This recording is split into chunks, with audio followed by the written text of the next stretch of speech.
એક મિનિટ. શું કહેતા હતા અંદર? હા, શું ખાવું છે?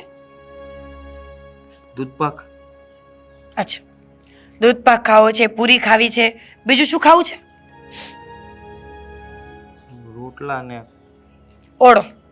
હા, આ રોટલા ને ઓળો ખાવો હોય ને તો જાતે બનાવવાનો રહેશે. મીરા કેવી વાત કરે છે? મમ્મી આવ્યા છે ઘરે, જરાક તો વિચાર કરો. તો એટલે જો હા, હવે ઘરનું બધું કામ તમારે વ્યવસ્થિત કરવું પડશે.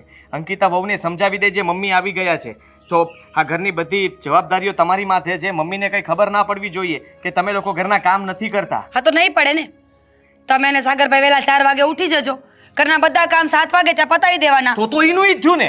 આમાં ફાયદો શું થયો અમને? મમ્મીને અહીંયા અમે તેડાવ્યા, એટલે મેં નહીં પણ સાગરે મમ્મીને તેડાવ્યા હતા. તો એટલા માટે જ ને કે મમ્મી અહીંયા આવે તો મમ્મીની શરમમાં ને શરમમાં, બીકમાં ને બીકમાં હું અને અંકિતા કામ કરીએ. હા યા ના? હા, એટલે કરવું તો જોઈએ એવું ને. નહીં થાય. જો મીરા, આ તો ખોટું કહેવાય. હા, તમે મમ્મીની પણ શરમ નથી રાખતા જરાય. ચૂપ. મેં કહ્યું ને, આવું કંઈ નહીં થાય. હવે તમારા મમ્મીને પણ ખબર પડશે કે આ વહુઓ તો બહુ માથા ભારે છે, દીકરાઓ પાસે બધું જ કામ કરાવે છે. અને હું તો કહું છું કે સારું થયું આ તમારા મમ્મી આવી ગયા અને મને બહુ ગમે. પૂછો શું કામ? શું કામ?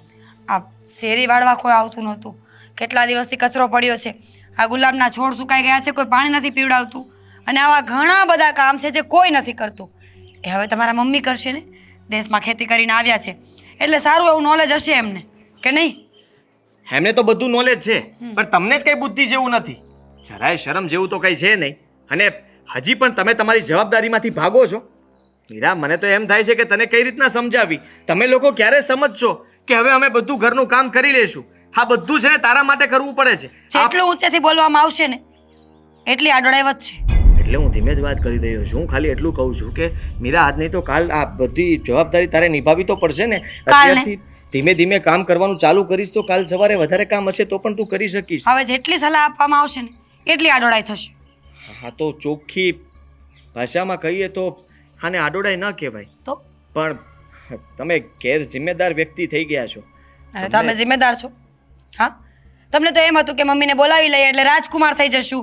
સોફા ઉપર પગ ચડાવીને બેસી ગયા હતા હમણાં થોડી વાર પહેલા. જો આજે એવું વિચાર્યું છે ને એવું કંઈ થશે નહીં. કામ અમે નહીં કરીએ, તમારા મમ્મી કરશે અને તમે કરશો. તમારી ઇજ્જત બચાવી હોય ને તો કાલથી વહેલા ઉઠીને કામ કરી લેજો.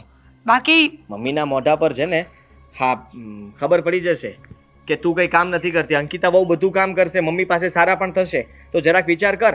મોટી વહુ જો આ ઘરની, તો તારે પણ આ ઘરની જવાબદારી સરખી રીતે નિભાવવી જોઈએ ને. વિચારીશ, પણ અત્યારે એવો કોઈ ઈરાદો નથી મારો કે હું કામ કરું એમ. અને આ આટલી બધી વકીલાત કરો છો ને અંકિતાની, તો અંકિતા પણ કાંઈ ઓછી નથી. જજો એની પાસે ખબર પડે. ઘરના બધા કામ તમારી પાસે જ કરાવશે. મારી પાસે શું કામ કરાવે? સાગર છે ને. મોટા દીકરા છો ને ઘરના, જવાબદારી છે ને તમારી. જો મને જવાબદારી ન શીખવાય.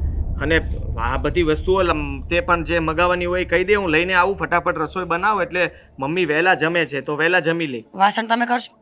વાસણ હું શું કામ કરું? તમે ખાશો નહીં? હમણાં થોડા દિવસ માટે શાંતિ લેવા દો અમને. હા, મમ્મી આવ્યા છે તો બધું કામ તારે નથી બનાવવું. રસોઈ બનાવવાનું કેન્સલ. બહારથી જે લાવવું હોય ને એ લઈ આવીને ખવડાવી દો એમને. જાઓ. મીરા, વાસણ રાતના 2 વાગે ધોઈ દઈશ. ઓકે. આ બધા સૂઈ જાય પછી જ કામ થશે. હવે કોઈ હા કામ પાડીને. ચપ ચપ નહીં. તો હું તો ક્યાં ચપ કરું છું? ધપધપ કરી શકું? ગો. ક્યાં ગો? શાકભાજી લેવા જાઓ નહીં તો. મમ્મી. અરે રહેવા દે ને, મમ્મીને નહીં બોલાવ. જાઉં છું. પણ પૂછતો હતો કે આ થોડાક વાસણ તું કરી લઈશ ને? તમે થોડું ખાશો ને? હા, અડધું ખાજો, અડધા વાસણ કરજો. અડધા વાસણ હું કરીશ અને અડધું તમારા ભાગનું ખાવાનું એ કૂતરાને જશે. તમારા મમ્મીને પણ અડધું ખાવાનું મળશે અને સાગરભાઈ અને અંકિતા એ લોકોને પણ અડધું ખાવાનું મળશે. તને તો છે ને શું? કાળા પાણી કરતાં પણ મોટી સજા આપવી જોઈએ. એમ? જ્યાં નકરા ઉંદર, કરોળી, વાંદા બધા આંટા મારતા હોય ને મચ્છર લોહી ચૂપ! ચૂસતા હોય. ખાવું છે કે નહીં? ખાવું છે ને જાવ જ છું ફટાફટ, બધું કામ આવીને પછી કરી નાખીશ. હે હા જાઓ.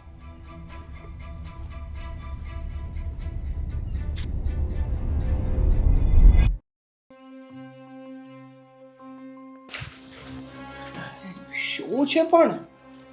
કોણે બોલાવવાનું કીધું તું? મેં બોલાવ્યા? શું કામ બોલાવ્યા? અહીંયા શું કામ હતું? મનતા હતી એની અહીંયા. અરે મને યાદ આવતી હતી મારા મમ્મીની. તમને યાદ આવતી હતી ને તો તમારે વયું જવું હતું. એને અહીંયા બોલાવવાની શું જરૂર હતી? હા, પછી તને મારી યાદ આવે ને? નહીં આવે. તમારી યાદ મને જરાય નહીં આવે. ના મમ્મી કેટલા દી રહેવાના છે અહીંયા? 1 વર્ષ. 1 વર્ષ? એના મોઢે તો કીધું. 1 વર્ષ રહેવાના છે? હા હા. શું કરશે અહીંયા? તમારી પાસે સેવા કરાવશે. સેવા? હા, જો કહેવાય છે ને કે આપણે મોટાની સેવા કરીએ ને તો બહુ મોટું પુણ્ય મળે. હે પુણ્ય? હા. મારે એ પુણ્ય નથી જોતું, બરોબર? આ તમને શું લાગે છે કે એમાં અમારી પાસે સેવા કરાવી જાય એમ? મેં કરાવશું સેવા. તને શું લાગે છે કે મમ્મી તમારા કામ કરશે એમ? તો જો કેમ નથી કરતા એમ? એટલે તું શેર છે ને તો મમ્મી સવા શેર છે હો. એટલે જ અમે મમ્મીને બોલાવ્યા છે. આ તમે બધો ઘરનું કામ અમારી પાસે કરાવો છો ને તો હવે જોવો તમારી શું હાલત થાય છે. એટલે તમને શું લાગે છે તમે બે ભાઈઓએ અમારી યારે બદલો લેવા હાટુથી મમ્મીને બોલાવ્યા એમ? હા. આ મમ્મી એવા છે ને એટલે બહુ પાવર આવી ગયો છે. પણ આ પાવર તમારો ને તમારી માનો ઉતારી ન દઉં ને તો મને કહેશો. અમારા મમ્મી આવ્યા છે ને એટલે હું મિયાઓની નીંદડીમાંથી વાઘ થઈ ગયો છું. આ મોઢું સારું નથી લાગતું. મીંદડા જેવું લાગે છે મોઢું. એ જેવું હોય તેવું મારું છે. અને મમ્મી આવ્યા છે ને ઘરે એટલે ઘરના કામ તો તારે કરવા જ પડશે. આજની રસોઈ કોણ બનાવશે? તું અને ભાભી બંને મળીને. મજાક કરો છો? જો રસોઈ નહીં ભાભી બનાવે કે નહીં હું બનાવું, હોટલ લઈ આવજો. અને હા, મમ્મીને ખબર ના પડવી જોઈએ હો. આ મમ્મીને છે ને હોટલનું નથી ભાવતું. એ ચાખે તો તરત ખબર પડી જાય છે કે આ હોટલનું છે. એમાં છે તબિયત ને ખરાબ થઈ જાય છે. એમાં છે ને થોડોક ગરમ મસાલો વધારે નાખી દેવો ઘરેથી, એટલે એને ખબર નહીં પડે. કહી દેવું અમારા હાથેથી વધારે પડી ગયો. મારા મમ્મીને છે ને જીવતા રાખવાના છે કે ઉકલાવી નથી દેવાના. ગરમ મસાલાથી માણસ મરી ના જાય. એસિડિટી તો થાય ને. કાંઈ વાંધો નહીં, 2 ગ્લાસ દૂધ વધારે પી લઈશું, બરાબર છે? અને આ હોટલમાંથી જ લઈ આવજો, અમે બે નથી બનાવવાના. અને હા, અને તમારા મમ્મીને જો ઘરનું ખવડાવવાનો બહુ શોખ હોય ને તો તમે બે ભાઈઓ થઈને રસોઈ બનાવી નાખજો. તું ગમે તે કે ને, બાકી હવે છે ને તારું એક વસ્તુ પણ ચાલવાની નથી. હા તો- તારે રસોઈ બનાવવી પડશે એટલે બનાવવી જ પડશે. 110% બનાવવી પડશે. અને હવે હું બહાર જાઉં છું, હવે મારે તારો એક શબ્દ સાંભળવો નથી. સમજી ગઈ? હું આ મારો ઓર્ડર છે. ચલો. હું જોઉં છું તમે અહીંયાથી કેમ જાઓ છો. અને મારી વાત સાંભળી લો. હા. ના બટન તૂટ્યું નથી ને? નકર કાલ પાછું મારે ઓલું કરવું પડશે. ના ના હરખું જ છે, બરોબર છે. આ તમારા મમ્મી તમને શું લાગે મારી પાસે કામ કરાવશે? હા ભાઈ, કેટલી વાર કેવું? હા, નાના એવા મગજમાં ઉતરતું નથી. હા, ખાનપુરમાં હડતાલ છે. ના ના, હું તમને કહું છું કે હું જોઉં છું કોણ કોની પાસે કામ કરાવડાવે છે, બરાબર છે? જોઈ લેજે ને. એટલે કાલથી જ લાગી જાઓ.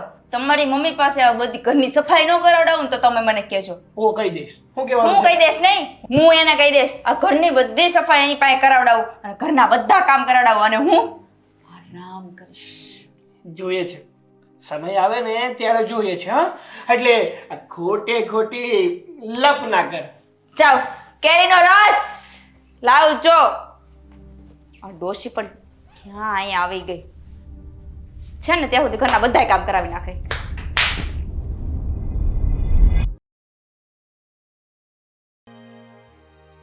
હા બે વહુ આખોથી કરતી હું હશે?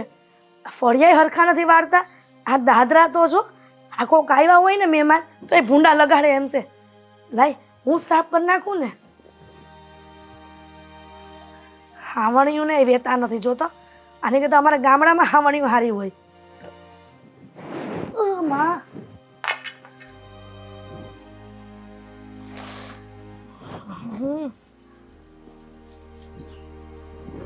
ઝાડવા બિચારા હુકાઈ ગયા છે. લે પાણી નહીં પાતા હોય આમ તો જો આ નિહાકા નાખતા હશે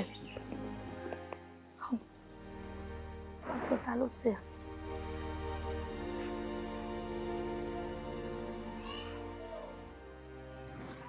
પાઇપ મૂકી દઉં, પાણી ભરાયા કરશે ત્યાં. અર માડી અહીંયા તો જો હાવ કેવું ગંધારું ભર્યું છે. આમ પોતે બે વહુ તો ટીપ ટોપ થઈને ફરતી હશે અને આ ઘર તો જો કેટલું ગંધારું રાખે છે. પાણી પાઈને ઠાકી ગઈ, આંગણા વાળીને ઠાકી ગઈ. હવે આ વાળી નાખું છું. મારી હામણીઓના વેતા નથી ને કેમ વાળવાનું? આ બેવ કેમ વાળતી હશે? સોફાય નથી ઝાપટ ઝૂપટ કરતી. આ હું કરતી હશે આખો દી?